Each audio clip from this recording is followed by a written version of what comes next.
Hey guys, what's up? We're back with another wine video.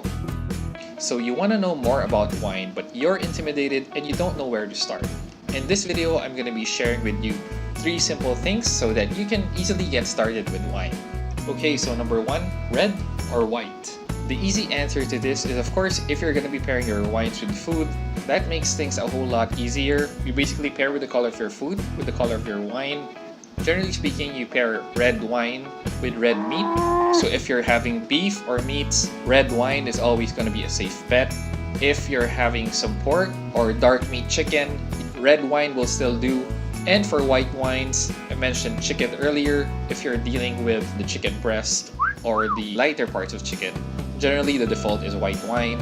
If you're having some seafood, white wine is also the default.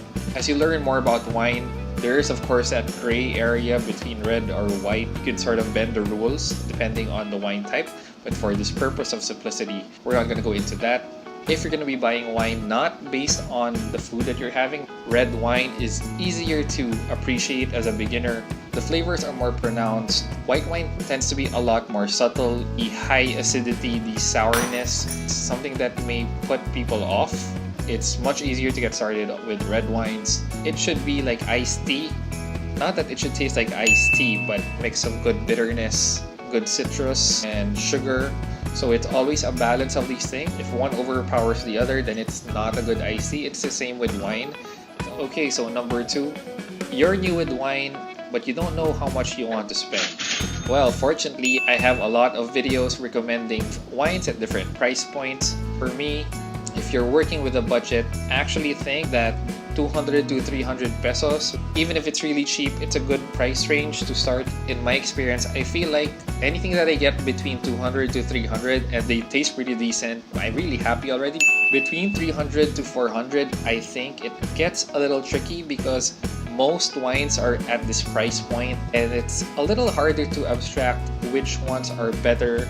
If you're new, just try 200 to 300 peso range first. 300 to 400 peso range definitely has a lot of good wines as well, but it's gonna be hit or miss, especially if you're new to it. I'd even skip the 400 to 500 peso range because once you hit 500 to 600 pesos, I feel like 500 to 600 pesos is where wines really start to get good. Just as a side note, it's not that if it's more expensive, it's better. It's more expensive for a reason. A lot more care has gone into it, probably a lot more aging. So it's not a hard and fast rule that if it's more expensive, that it's a better wine, because that would be too one-dimensional. But price does factor in. So these are my tips when you're selecting amongst the different price ranges. And number 3, if you really don't know what to buy and my previous videos haven't helped, I've included here big brands that you can get from pretty much all over the Philippines. So SM, Pure Gold, Robinsons. These are generally your good supermarket wines that you can get started with.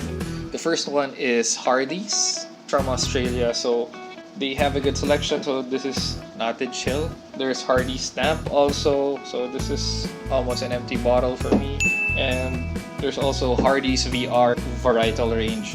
So Hardy's is pretty reliable. Probably aren't gonna be your award-winning wines or something that you're gonna be aging for a long time or keeping in your collection, but these wines are very dependable. Definitely a good place to start.